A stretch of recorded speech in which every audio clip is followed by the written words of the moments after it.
This meeting is now being recorded. Right. Give a second for the screen to come back up. Okay, so, right, thanks again for joining us today. Today's presentation is, of course, about designing effective marketing for clean cookstoves and fuels. This is Julie Ipe from the Global Alliance, and I manage our market research and behavior change communication efforts. So this is a topic that's very near Joining the to meeting me and aligned with the work that I do. And it's a really important topic as well. You know, if we're not able to sort of effectively market these products and create messages and techniques that really resonate with consumers and really motivate them to purchase and then use the products, then obviously all of the environmental and the health benefits that drive a lot of our work will not be realized if people aren't actually using the stove. So I think marketing and communicating with consumers is a really important topic. So I'm excited to be talking about that today. Joining the meeting today. And so we're going to hear from Javier Lascarain, who is the Managing Director of Fast Track Carbon. He's been involved in the stove sector for quite a few years now, started really focusing on carbon credit programs, and then more recently has started to focus more on consumer-focused research, looking at consumer needs and wants, and how do we translate those into our marketing and our communication in the sector. And he did a very extensive study for the Alliance in Guatemala last year that really gathered some really useful insights that we're now using in our behavior change communication work. So we're really pleased with the work that he did there. He's also done some work for the World Bank and PAHO and others. So today he's sort of going to present on some of the key takeaways from all of that work and share some of the techniques that he has used as well. So with that, I'll go ahead and turn things over to Javier, who's going to go ahead and kick off our presentation. Great, fantastic. Thank you very much, Julie, for the introduction. And hello, everyone. I'm glad you made it to this webinar, Designing Effective Marketing for Cookstoves and Fuels. I hope you find this webinar both useful and entertaining. So let's get started. I think Julie already mentioned a little bit about what we've done, but just to tell you a little bit about myself, I began my career in carbon finance. But as time went by, I realized that what really interested me was how to get people to purchase clean technology products. So although I continue to do carbon-related work, most of my few years have been devoted to looking into ways in which we can better market products, and especially cleaner cookstoves around the world among base of the pyramid markets. So improved cookstoves and clean cooking technologies in general are really interesting devices. So they have apparent obvious benefits to consumers, no? So they save fuel, bringing financial and time benefits to the people that use them. They can also reduce deforestation, forest degradation, and greenhouse gas emissions. Perhaps one of the most important benefits is in health. Smoke from kitchens that burn solid fuels kill millions of people every year. But despite the fact that we see all these benefits to consumers, we keep hearing things like marketing stoves is tough, or if we could just make stove programs successful. We need to consolidate the business case for clean cooking. And these are all real phrases that I've heard from people in this market. And this is also the reason why we're here today, to try to see how we can become more effective at marketing cookstoves and fuels. I want to present some of the insights we have collected with real consumers in the field and see how this can help us become more effective at marketing stoves and fuels. And I think we have also developed some concepts that are going to be useful to make much more informed marketing, financial, and entrepreneurial decisions, and really hope that by presenting them, you will think differently about cookstove marketing. So this webinar touches on two areas that have great potential to boost the effectiveness of marketing efforts. Qualitative and quantitative research has been mainstream in the marketing industry for a long time. However, getting quality insights from low-income people is a little harder.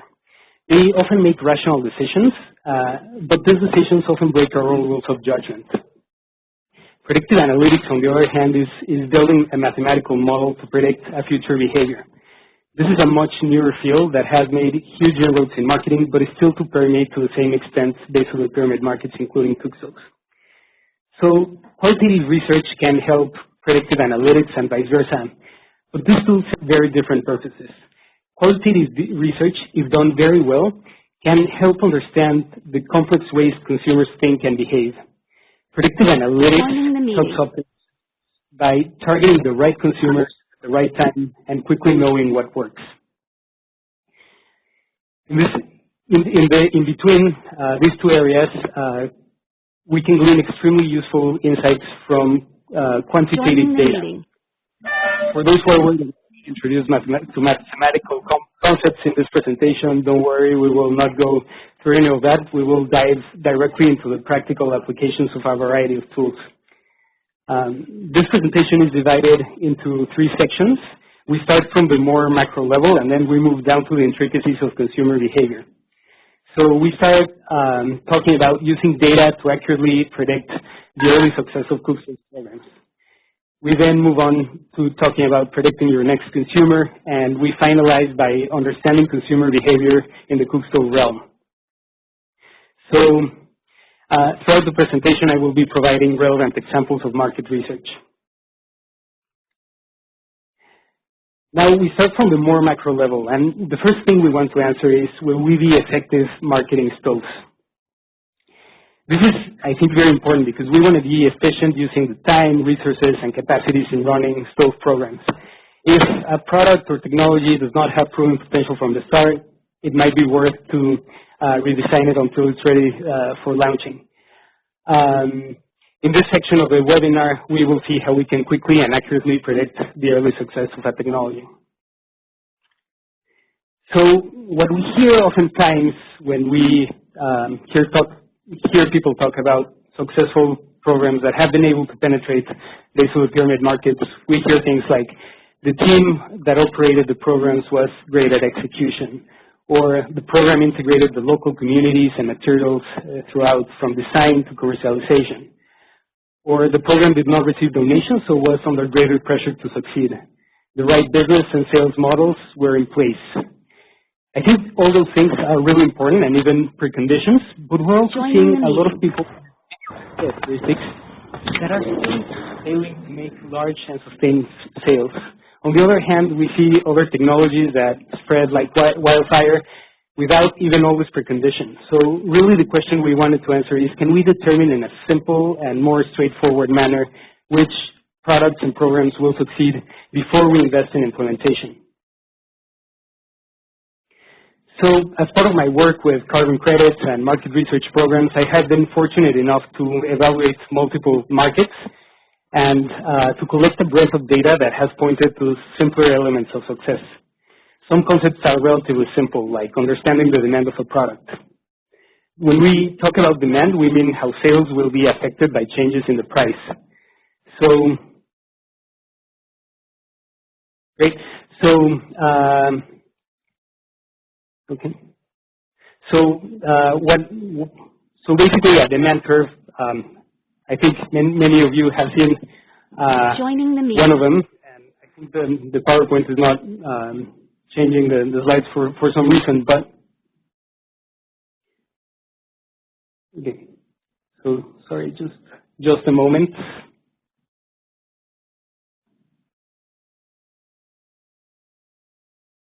Fantastic. So this is a demand curve. And what it basically says is how many people will buy the product at any given price, no? So on the vertical axis, we have the percentage of people that will buy the product. On the horizontal axis, we have the price. So the higher the price, the less people we will see buying the product.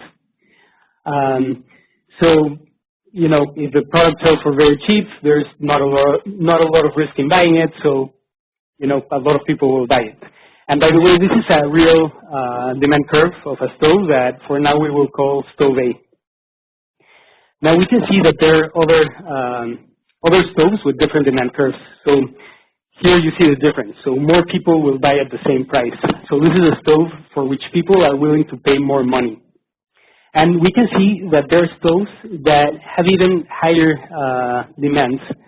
So this is a different stove that fetches a much higher willingness to pay. Joining the meeting. So to get us introduced more properly into the subject, we will have a quiz here. So we will hold both votes online and votes for the people in the room. So, and the question is, which stove do you think is going to be more successful? Stove A, stove B, C, or I don't know.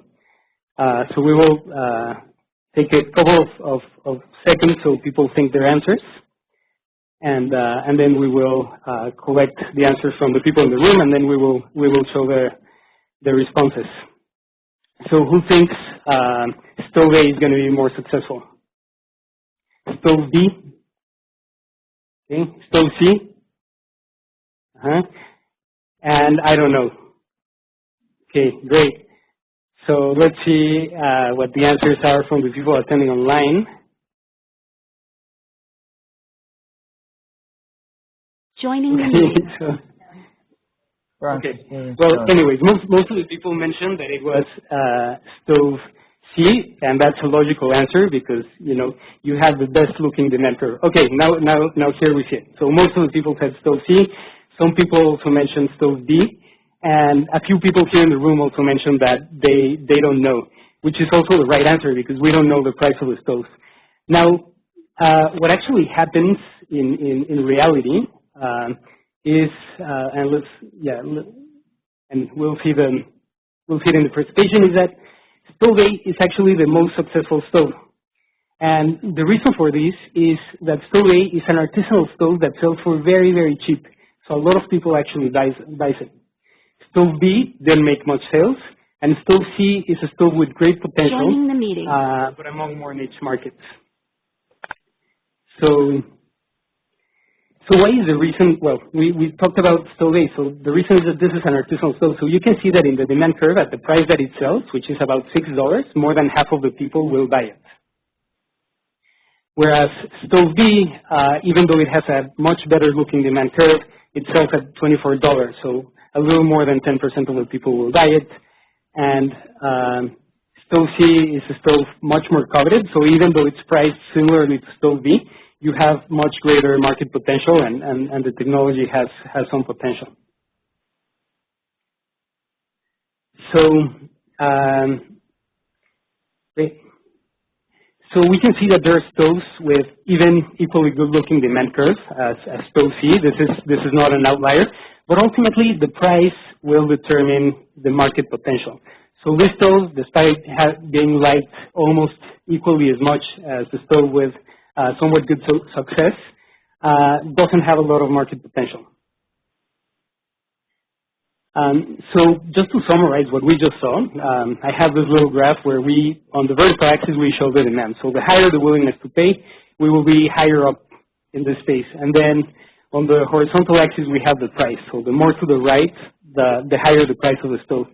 And then the dotted line that you see crossing the graph in the middle is basically, it represents the points above which the demand or the willingness to pay will be sufficient to cover the price and still have good market potential. So essentially, as the price goes up, we want to see more and more demand. And this is what this line is representing. So let's place the stove that we just talked about here. So the last stove we talked was a stove that consumers really liked, but it's also priced, it's also very expensive, so it is below the line. Definitely this stove will probably not have a good market potential. On the other extreme, we have what we call the proven stove models. So these are stoves that don't have great looking demand curves, but also sell for very cheap. So people still buy them. These are the stoves that we have seen in many of the programs that have succeeded in the clean cook stove realm. They're made with local materials, often in an artisanal or semi-artisanal production. And and one of the problems with these stoves is performance. In many programs that I have evaluated, fuel savings are minimal or non-existent. On the real usage scenarios, so not lab tests or not anything else. So when we actually go to the field and measure this, and using really large sample sizes and a variety of methods, so we can actually be very confident that we're not getting the fuel savings, and they don't deliver many health benefits either. So we have a situation where sales success does not necessarily go hand in hand with impact performance. In the middle, we have two more groups of stoves. One performs better but does not fetch high enough willingness to pay, so the market potential remains limited. And then we have another stove that is in a sweet spot.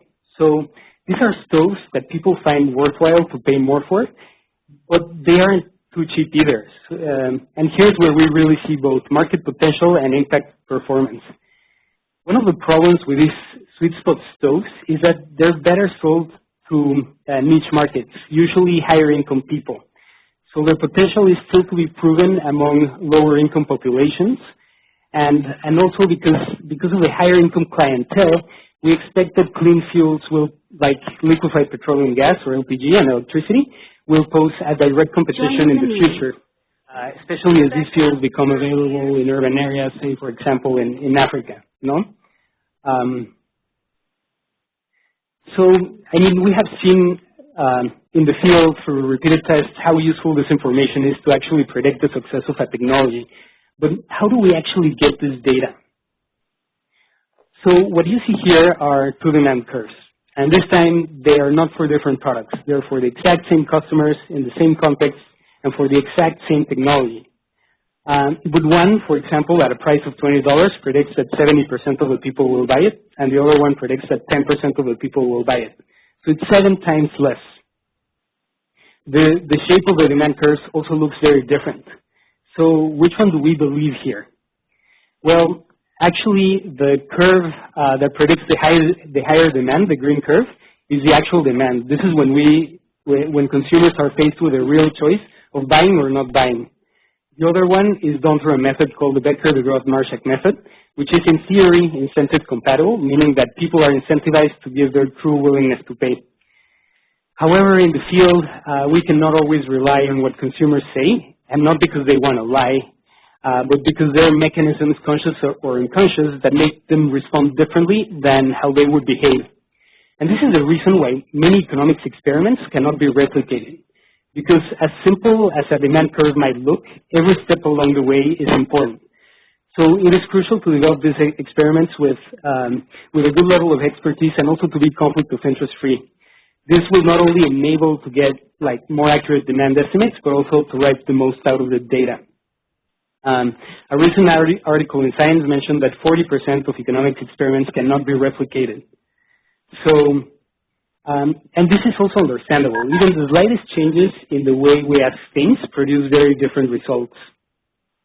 And this highlights the need to perform these experiments in the most professional manner and with extremely well-trained staff. So just to summarize this section about predicting the early success of stove programs, what we see is, one, that different Cookstove models actually have different demands or willingness to pay. So we cannot expect that different stove models will fetch the same thing in the market. That is not true. We see that there are big differences. The second thing is that there's not a willingness to pay, but the different prices lead to different outcomes. And finally, I think, we see that predicting the early success is simple as long as we have carefully designed experiments. So, although the demand curves are extremely informative and interesting on their own, they provide a lot more information than what we just saw in the previous graphs. We know that different stoves have different attributes. For example, some stoves are more fuel efficient than others.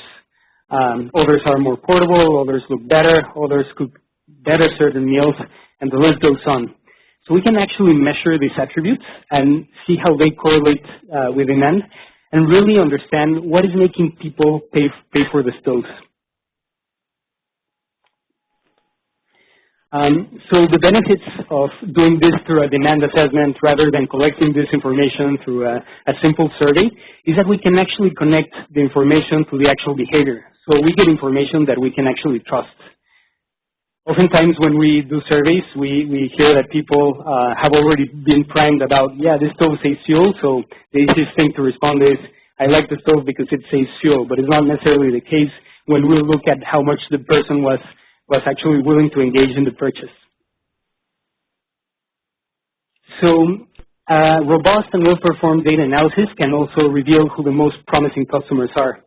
And here's where predictive analytics comes to bear. Joining the meeting. A predictive model is basically a mathematical model that predicts a future behavior. In this case, the purchase of an improved Cookstove.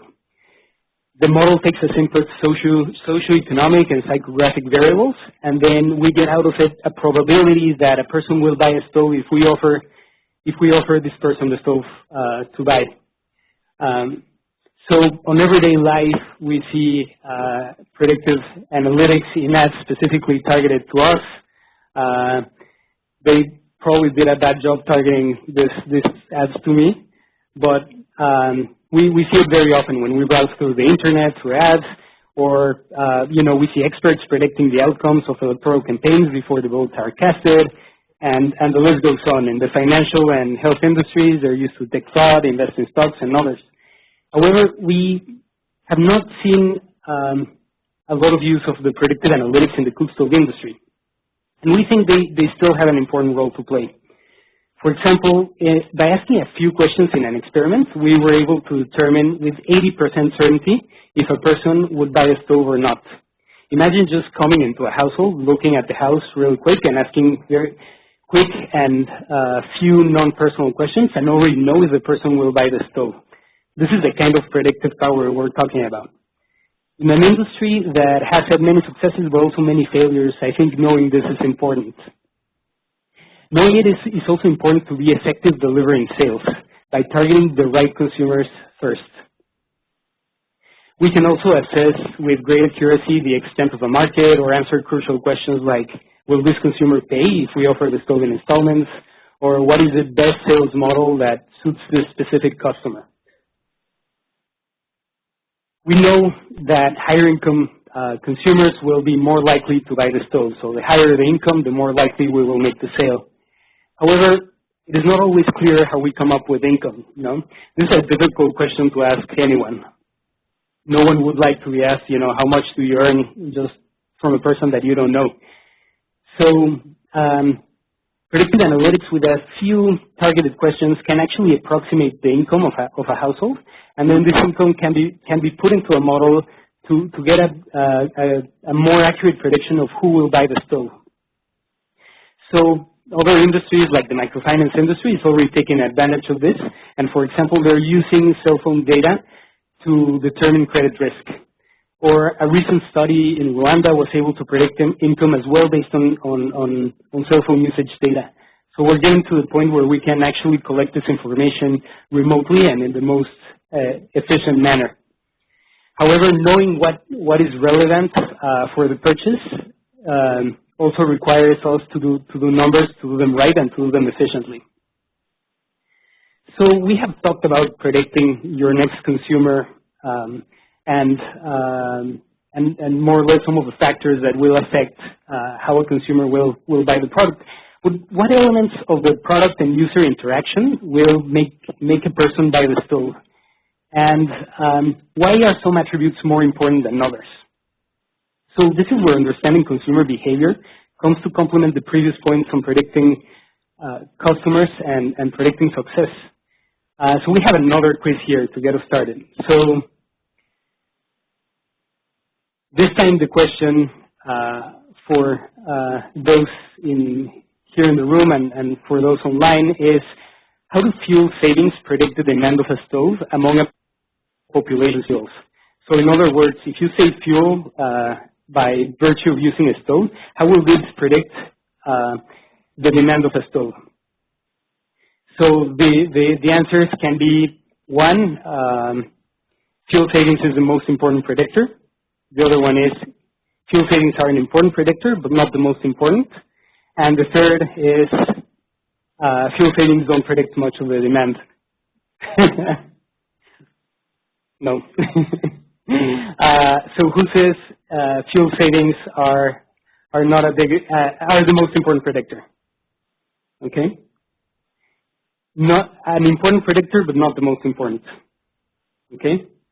And fuel savings don't predict the demand. Okay. Good. Good. So actually, a lot of the people had this right. Normally we would expect that poor people are in need of the money, so they would be inclined to purchase a product that pays for itself in the short term.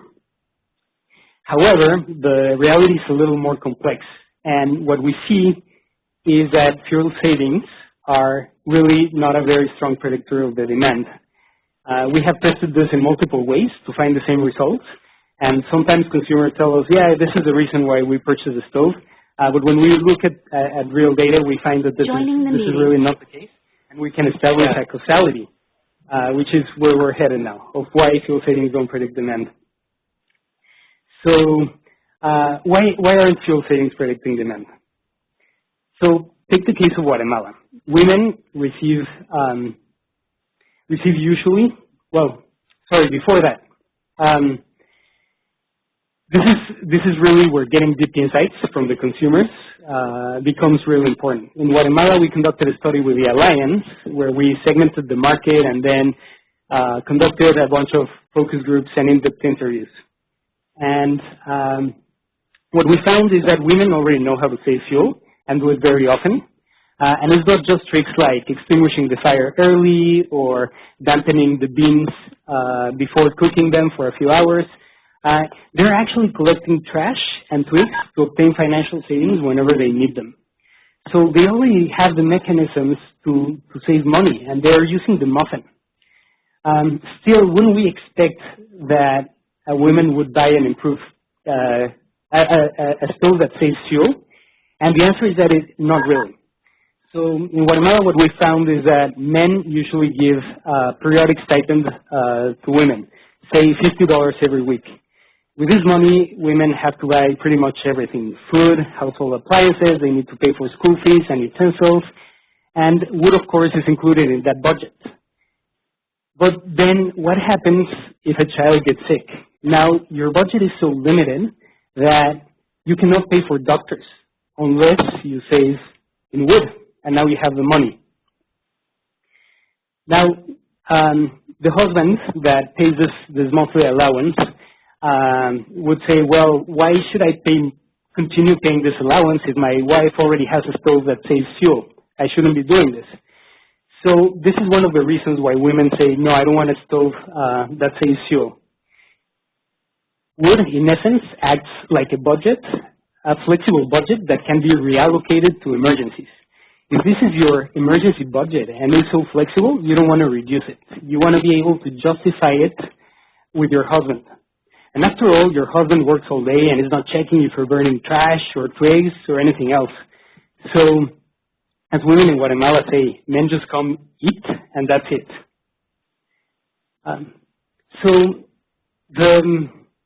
So wouldn't men be interested in fuel savings, like we mentioned? And the answer is yes, they would be interested. But if we have women as detractors, it will be very hard to sell the product based on fuel savings alone. Also, what we find in the field is that the fuel savings are a result of the complex interaction between the cook and the technology. So we see that some people save fuel, some save very little, and some don't save fuel at all. So this leaves a lot of room for ambiguity in terms of if the technology actually saves fuel. If some people don't save much or don't save at all, then women will find an excuse to continue demanding that flexible wood budget. So the management of financial risk through the purchase of biomass fuels has very important implications for the purchase and adoption of clean fuels. Say, for example, a family switches completely to LPG. Now, every time the fuel runs out, they have to pay the money to replace the cylinder, leaving very little room to reduce expenses to cover other emergencies. In Guatemala, for example, what we find is that cooking with LPG can be significantly cheaper than cooking with wood. Women know this intuitively, but still prefer to cook with wood to retain that flexibility. We see other studies that have proven that the poor forego profitable financial opportunities to be able to manage this financial risk. So we really need to test strategies that allow low-income households to still access clean fuels in periods of economic downturn if we are to be successful making the full transition into clean fuels. So if savings are not predicting demand, then what is predicting demand? So there are some regional nuances, but some general patterns emerge. For example, more durable stoves fetch higher prices. People don't have to spend on ever failing traditional stoves. These stoves look better. And most importantly, the household has a tangible asset in which it can rely for a long time. There are, of course, other prerequisites like adapting well to the cooking habits of the population. There are programs, for example, a program in Ethiopia distributes 2 different kinds of stoves for different meal preparations. But one of the things that we have found is that we need to go beyond the product attributes. So in Guatemala, we created detailed profiles of our markets to come up with clean cooking awareness messages. We were not experts in publicity, so we hired obviously a publicity firm. We needed to make sure that the messages resonated to the reality of women and not only spoke to their heads, but to their emotions as well. We knew beforehand that women were not really interested in their health for the sake of it, but how about their children's health? We tested messages like, I want my children to be successful. Firewood smoke causes them to be sick very often and affects their academic performance. To help them, I should start using a cleaner stove. Or, firewood smoke makes my children be born weak, catch pneumonia and other diseases. Thinking that women would be more interested in the health of their children given the financial burden of health emergencies.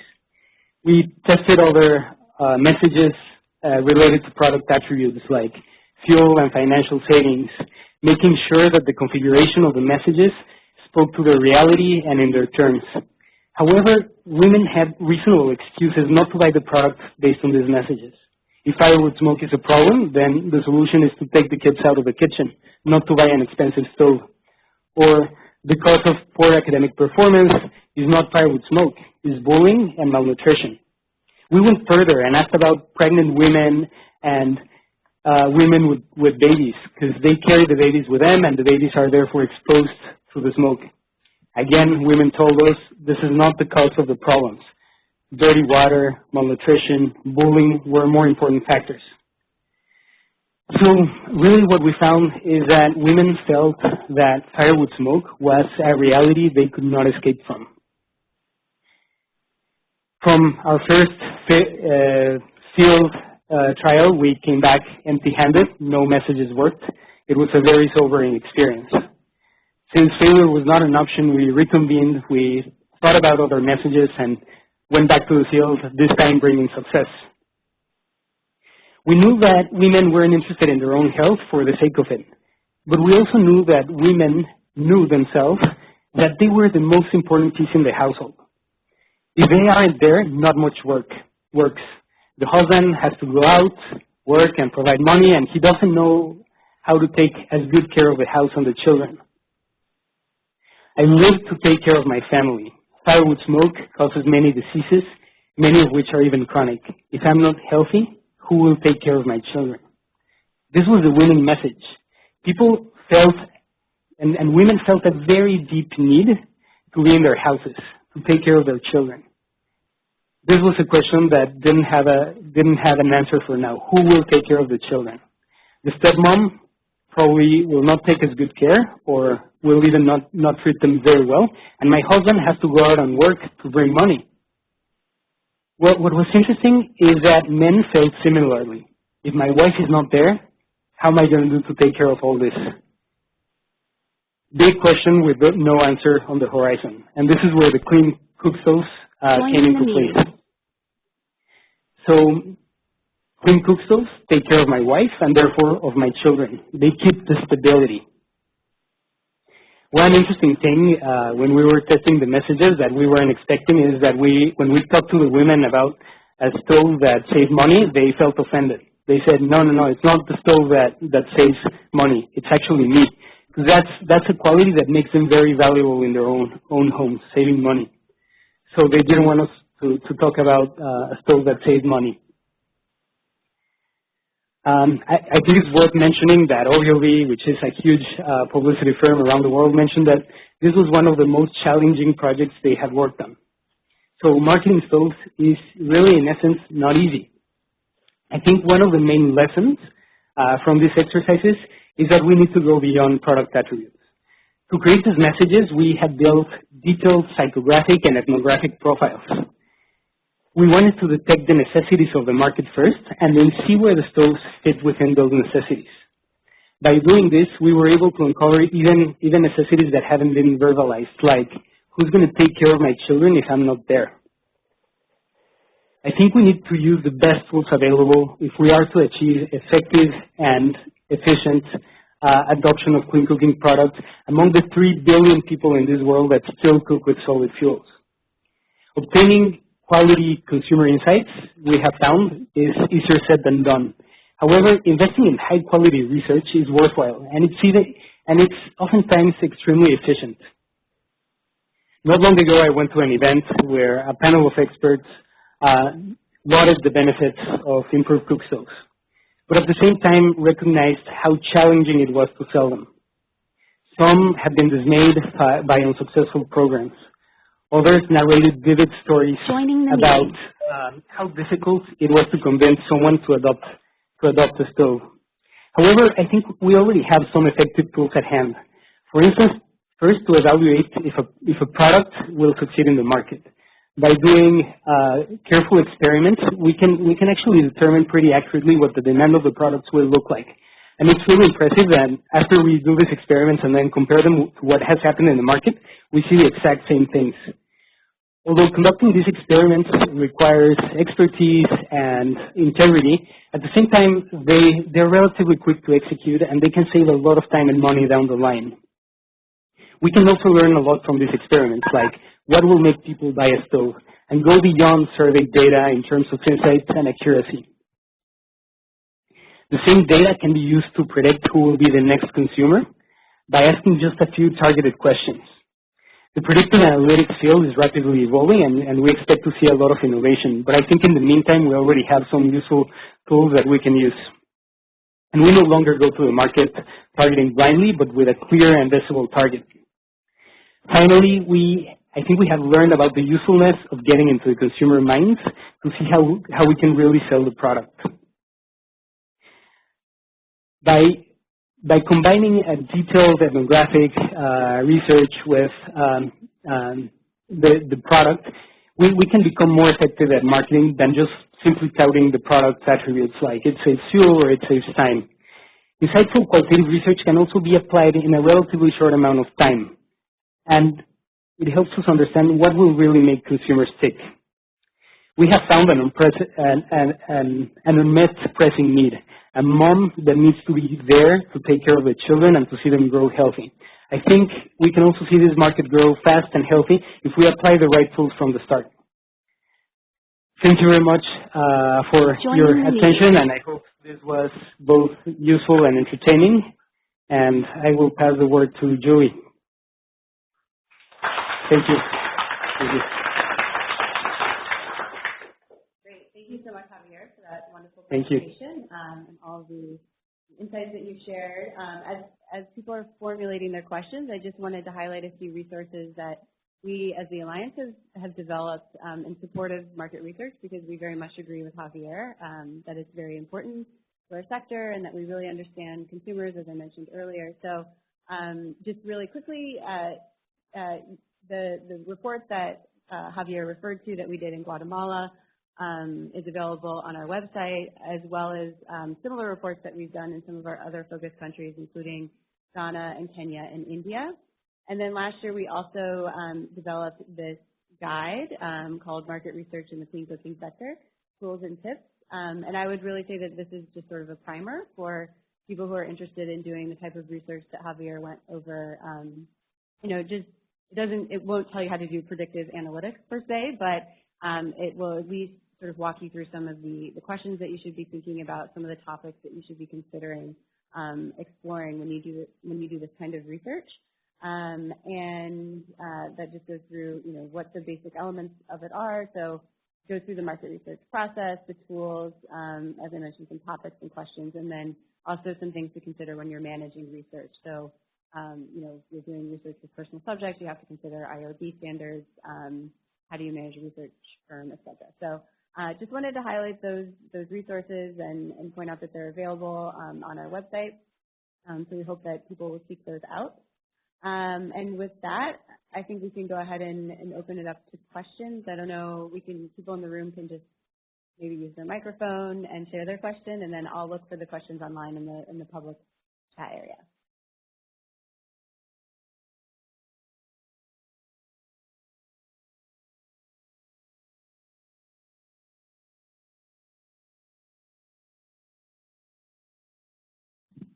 Hi, thank you, Javier, for that presentation. That was really helpful. I was wondering if any of your research had incorporated humanitarian settings, like refugee camps or settlements of internally displaced people, and if so, like how you think that might impact the results and some of the conclusions you came to. Sure. So we haven't been in humanitarian settings per se. I think humanitarian settings, we tend to assume that they're better served through donations programs because usually people are under a super high stress situation. So we haven't actually conducted them. Yeah. We have focused more on how to sell the products to people that are kind of like ready to adopt them. Yeah.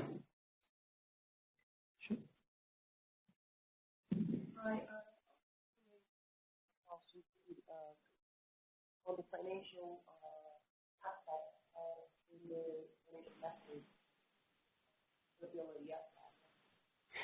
Sure. So in Guatemala, we conducted a parallel study to see how stoves could be financed by consumers. No? So looking at, whether the microfinance industry was the best option or some other mechanism. So we have definitely gone through that, and you can see the report online to find more detailed answers. But yeah, those tools are available. And then some interesting things about financing stoves that we have found is that in some settings, going from 3 to 4 installments doesn't make a huge difference, even if each installment payment is at the same level. But in contexts like Guatemala, where the stoves are bigger and pay for themselves in relatively longer amounts of time, even like a year or less, then what we find is that people say, well, if I have to pay the installments every month, then why shouldn't I switch to LPG that also requires me to pay every month more or less the same amount? So you can find some of that research at the Alliance website with all the reporting. Yeah. Well, it was very good. Thank you, Karen. Well, I think that you are talking a lot about the market and how you make people buy or adopt and stuff. And I think that there are like two. Well, the next step is to see what happens once you have the stock or what happens when you adopt it, if you adopt it. And something that I think that we have failed to recognize or to analyze, and that I think that it was very interesting the last point you made, that we need more research, and sometimes with a little bit of research people avoid to make a lot of mistakes. Is that already, at least in Latin America, already people had many people that were using cargo had an LPG stove in their houses. That means that they already made that step to say, I want a LPG stove, and they recognize some benefits or whatever in the stoves, but they are not using it completely or not using them at all. And that takes a lot of things that we need to learn from that. What is happening? What is the barriers that they had that they are not really being able, even so they already have the stove, already made that step towards the Cookstove. What happened in the way? What is in the way of people that they really can't complete this transition?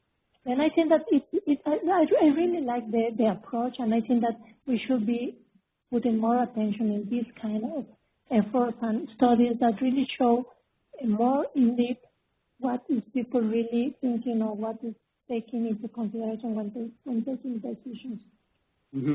Totally. So yeah, there's people that have already adopted or purchased clean cooking products like LPG stoves in Guatemala. It's actually rare not to find an urban household that cooks with firewood but also has an LPG on the side, no? So yeah, that's a great point, and I think one of the main things we have found is that it has to do precisely with that economic risk, like if I switch completely to LPG, then how am I going to cover emergencies? So I think there's a lot of, interesting and creative ways in which we can tackle this problem and increase adoption, no? Then, of course, that's it. But then why is that we are continuing looking for other options. When people already show that they are able to buy this and they were willing to do it, why we are still centering in Cookstove and other kind of transitional stuff when we could learn a lot more from. That is really in the way of people that already saw the willingness to change. Totally. And some of the things we have found in our studies is precisely that, no? Like we were probably promoting an improved Cookstove when people are probably looking for a different solution, or where improved Cookstoves don't meet the needs or are difficult to sell for a variety of reasons, like, goes from the installment payments that they equate them to LPG usage, or it doesn't adapt well to their cooking habits. In Guatemala, for example, we found that people thought of the improved Cookstove that they were like a product in transition where, they constrain the cooking capacities like LPG, which has a small burner, but at the same time it retains the discomfort of wood. So just getting into the consumer minds is really interesting, because then we can know, like, will this product really succeed selling this product, and why is people not adopting more and more LPG and so on. So yeah. I think that's also where getting your consumer right is really important. So I think Karen's right that for some people LPG is the next step, and they've already sort of taken some steps to get there, and we should try to encourage them to make the full transition. Whereas with others, LPG is just many years away. So a stove that uses the fuel that they're already using, but improves that experience, hopefully the cooking experience, but also delivers the benefits that we're all looking for, is the right product. So I think, again, just knowing who your consumer is and whether they're the right one for the type of product that you're offering is really important. So I'm going to take a question from online. Javier, if you want to take this one. So the question is, what is your opinion on solar cookstoves for rural areas in Guatemala, and about substituting traditional stoves for electric stoves in urban areas that already have access to electricity? Do you know of any projects that are being conducted on this topic? So we haven't studied solar cookstoves in much detail. Electricity we have to a greater depth. One of the things with solar cookers is that you need the sun, right? I think there are new technologies that are trying to save the heat within the stove, having an insulating mechanism that does that. But still, if you don't have the sun, and many of these people wake up like at 4 in the morning to prepare the meals for the husband to go out and work, then it might be hard to achieve complete transitions to clean fuels, and people might continue using the solar cookers on the side. With electricity, there's an experiment in Ecuador right now going on where the government is trying to replace gas stoves with electric stoves. They have already been successful at transitioning most of the population to gas because of huge subsidies, and we'll see how that works. I think electricity is a great option from the standpoint of health as well, because LPG, although it's healthier for the respiratory system, or it doesn't produce a lot of indoor pollution, at the same time we have seen a lot of people that are scared because of accidents, especially in Guatemala, and other countries where the regulatory framework is weak. So yeah, I think it's definitely an option worth exploring in more detail. Yeah. It really depends on the price of electricity and whether it's being subsidized. Oftentimes what we've seen in countries like South Africa, you'll see a lot of electricity for cooking use, because the electricity nationwide was so heavily subsidized, but then when those subsidies go away, and people start to regress back into wood for cooking or charcoal or whatever it might be. So looking at the broader picture and how electricity is being funded and what cost it's at is also really important, I think, when you think about electricity for cooking. Any more questions? Yeah. I'm not even in the National Lifeline Fund. One of the comments I like to make is in regards to when, we'll say, consultants or going out to do research or conducting cooking tests and such, I would say one of the biggest miscalculations that happens often at the field level is a lot of times when people are coming from the outside, they're not really familiar with the context. So the profile of the people you're serving and interviewing, you really don't know who they are. I can tell you that back in Darfur, where we implement all these projects, the person who was so-called the head of the household wasn't really the head of the household. Maybe they were registered as a refugee, but really they had homes in the town that they were renting to expats. Or in Haiti, for example, even in the urban areas, yes, they were registered as somebody in the camp, but really they were renting their tent to somebody else. So knowing who the profile of the household is, especially when you're doing controlled cooking tests, because you're thinking that this is somebody who's really using a firewood stove. But really, they're using an LPG stove, or they're getting some kind of a per diem or incentive or whatever from some organization, and they're out there giving you some answers. But really, it's important for anybody who's working in the sector when they're doing research or surveys to know who actually they're interviewing. And what happens then, a lot of times the results that we see that comes out of some of these work is not really accurate. And another thing I'd like to mention is about the dynamic of the men and the women. Of course, in every country it's very, very different. In the country of Haiti, as we also worked in, actually women have a lot of power in making decisions of how the money is being spent. They're actually the main decision maker in regards to fuel. And one of the points that you were mentioning about LPG in a country like in Haiti, that's like impossible because the infrastructure is not set in place. So it forces us as stove producers or implementers to mainly focus on the main part of the consumer base, which is mainly using biomass stoves, because the regulation is not there, the infrastructure is not there, and really it comes down to the cost. People just cannot afford that. But anyway, I just want to talk more about the profile. Sure. I'm glad you highlighted how important it is both to do the recruiting, because that obviously affects all the results, and second, the importance of knowing the ethnographic and context of the place where you're working, right? Because gender might not be the same thing in Haiti than it is in Guatemala, than it is in Asia, no? So yeah, glad you brought the point. Yeah. I had another question online. Okay. So the question is, what would you suggest is appropriate to communicate with men in, say, Ghana? Okay, so. I can also speak to that. Okay, perfect. Yeah.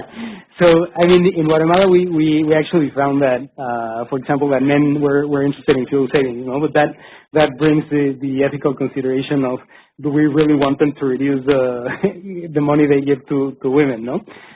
So we actually find things that make men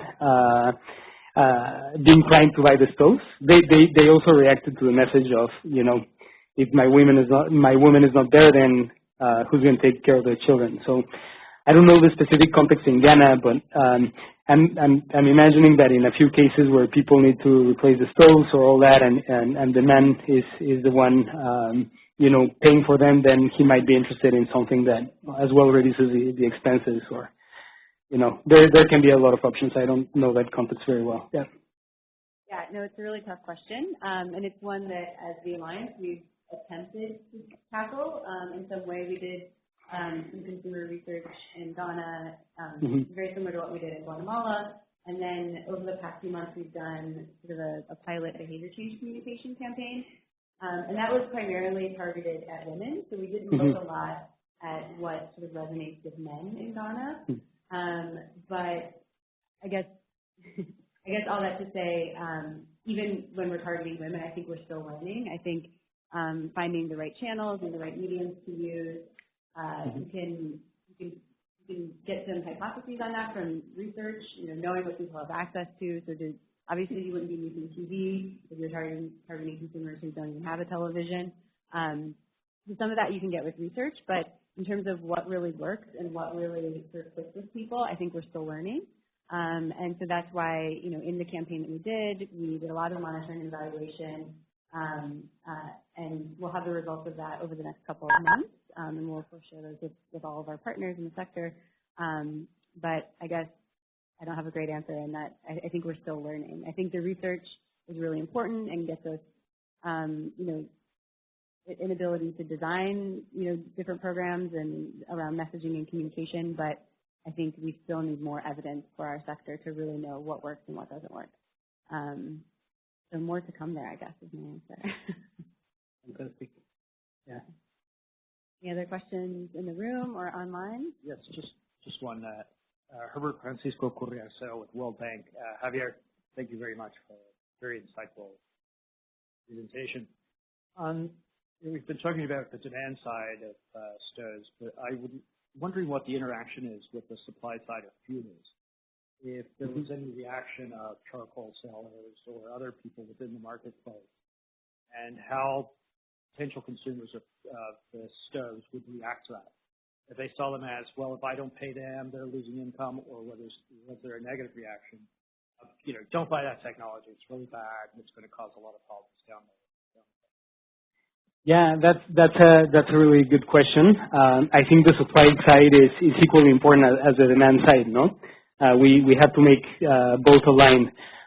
We have seen that relationships with the people that sell the wood are loyalty relations. So oftentimes when people purchase fuel they go all the time with the same vendor, so that the vendor can also help them in periods of economic downturn. So that might as well have a bearing. In the case of clean fuels, it's even more important, because what we have seen is that the supply really needs to be strong. Poor people are getting the worst cylinders, and that's a safety hazard. So, and people perceive it. It's also from the consumer side. So if the supply side doesn't work on providing a good service, then it's going to be harder for the consumers to adopt it. So we haven't gone all the way to the point of saying, hey, charcoal vendor, what do you think about, these people buying less charcoal from you? Joining the meeting. But we do definitely know that, it has some bearing with loyalty and all that. So yeah. I do have to make a comment what's required. Of course, charcoal is a different dynamic, especially in a country like Haiti, because we have the charcoal market, really the people who make the money, and the people who are the middle people. And in regards to firewood, I can definitely confidently tell you this. If you go out in the village and you distribute a lot of firewood, women are naturally going out to collect firewood. Any excess they have, they actually sell it. This is a source of livelihood for them. So as much as we think we're giving them a stove to save fuel, if there's any way for people to have more, they can get more livelihood out of that, they're going to do it, regardless of whatever we do. In refugee camps, especially in places like Dadaab or Kuma, it's the same exact dynamics, because it's a source of livelihood. Charcoal, depending which context you're referring to, also those dynamics also play a role. But I think, for example, in the case of Haiti, which is a very complex situation, it's, actually some donors were concerned that if we go ahead and, for example, provide alternative fuels such as briquettes, how is it going to impact the dynamics of the charcoal sellers? Yeah, and I think in Haiti there was a study mentioning how important charcoal was to sustain rural livelihoods, no? Like, people would sell charcoal whenever they had to pay school fees and so on. Yeah. The number one Wow. Interesting.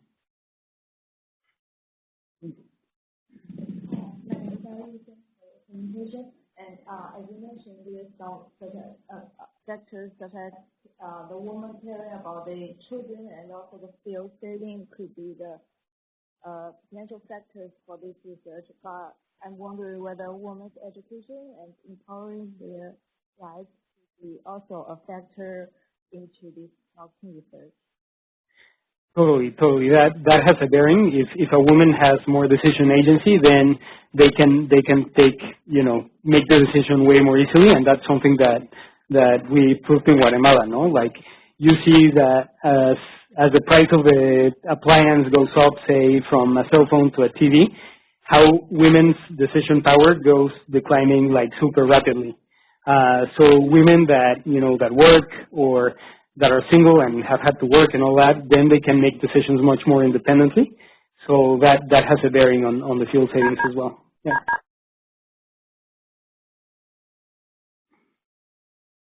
I'm Claudio La Torre from Inter-American Development Bank. As Karin was mentioning, there are people that have already different devices, different cookstoves, and in these cases, the decision is not a decision of whether to get a new cookstove, but the daily decision about what device to use for cooking in that day. So have you analyzed this during your research in Guatemala, not this macro, this daily decision about what device and what is driving this decision in the minds of the women? Sure. So what we found is that, for example, in the case of fuel stackers that use LPG and firewood, LPG is not transparent at all. So people don't know really how much money they're burning when they fire LPG. So women were really anxious about using it, and we're only using it or mostly using it for emergencies, what they call emergencies, which is like you have to wake up at 4 in the morning, cook some quick eggs or do a little sauce, then you use LPG. For things that require like large amounts of energy, like cooking the nixtamal, which is basically boiling the corn to make tortillas, to make frijoles that take a long time, then women felt way more comfortable with using firewood because they can see every stick they put into the stove and know precisely how much they're spending. Yeah. What we also found in Guatemala was that it also depends on what else the woman has going on that day. So for women who work and who have to get their kids off to school before they go to work, they were much more likely to use gas because it was just necessary, because they weren't going to be home for hours every day to be able to watch the beans. They used their gas in the morning and then got everyone out the door, and then they got themselves out the door.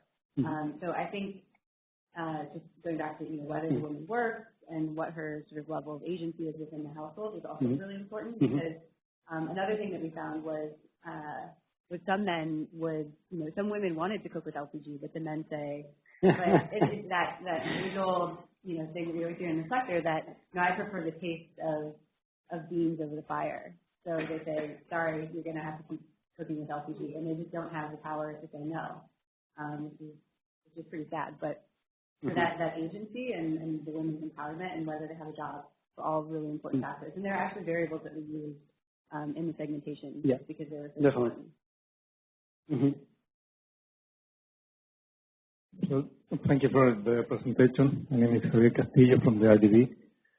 I have a general question. After your research, can you say that the people has not a clear understanding of the risk of cooking for using charcoal or non-cleaning fuels? So it's just the decision is just a direct cost decision, or that's the health variable is not in the head of the people. That's a really good question, so what we found is that people are not looking so much ahead in time to the moment when they'll get sick. So we realize that firewood smoke will make them sick eventually, but it's not a reality that they have to deal with today. And they have imagined that these people are living under huge financial distress. So it's just not important what's going to happen 5 years down the road or all that. So they're more looking at managing the financial risk on a day-to-day basis. Yeah. One other thing. Sorry. Oh no, I was just going to add. With Guatemala, what we found that was really interesting was how many people were really aware of malnutrition as an issue. That came up when we talked about school performance. We talked about a few other things that are saying, oh well, no, it's malnutrition. And I think that's just really a testament of how well the Guatemalan government, as well as other NGOs that have been working on this issue, have done in terms of communicating that issue. Because malnutrition was, everybody knew about it. And so I think if we make, the same of indoor air pollution and clean cooking, then it could be very successful. So I think there's a lot to learn on the work that's done on malnutrition in Guatemala. Totally. I also think if we actually really want, if we have a genuine intention that we want to attack this problem from a health point of view, we have to be very smart how to work with various ministries of local government in order to have synergy. For example, one of the best ways to have this is to, when you're integrating schools into a water sanitation program. And if that can become a comprehensive message from the government, then you can have much better impact from a health point of view than just doing, say, oh, buy a stove because you're going to have a better health. That impact, very difficult. But if you can have a mixed strategy with these various sectors, then I think you can really have a better impact and be able to influence people in regards to health. Because it seems like we are forcing. Now, we know that it's better for the people to use clean fuels, but nowadays we are forcing that decision. It's not something that is coming from the demand side. We are thinking over, and we know that it's better for the people, but it's necessary to include this sense in the design of the people. To drive the demand, no? Yeah. To regenerate the interest. Yeah, totally. Let me make another comment. A couple of years ago, I spent and one of the questions that I asked in my household survey in a low-income community was if they thought that there was any relationship or direct relationship between the smoke and some negative health impact. A lot of people, they say maybe, maybe not. People are very skeptical. You think it's something that's going to be it's easy to admit, but it's not necessarily when asked about like shortness of breath, eyes watering, coughing, and things like headaches. And then people say, well, but they don't know any about it. You know, like many of the people that I spoke in Haiti, they have never used any other fuel to cook their entire life. They couldn't compare it. You know, they don't know how it is to feel any other way. And it's very hard for you to convince that all of those negative impacts, if any, comes directly and solely because of cooking with not so clean fuel. So we need to get better in terms of passing through that process. But in Haiti, because of these process,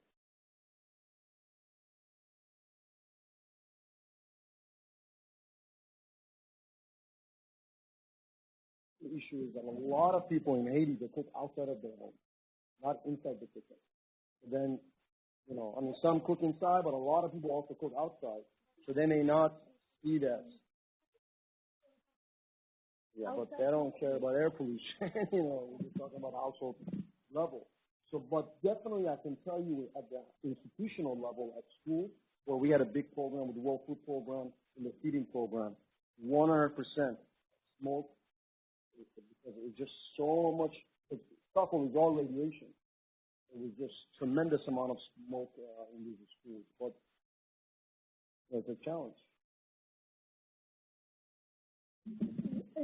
I also think that, of course, I with you with this, that we need to raise the awareness of the problems from the health perspective for people. And I also think that people is not always aware of the problems of smoke in their houses.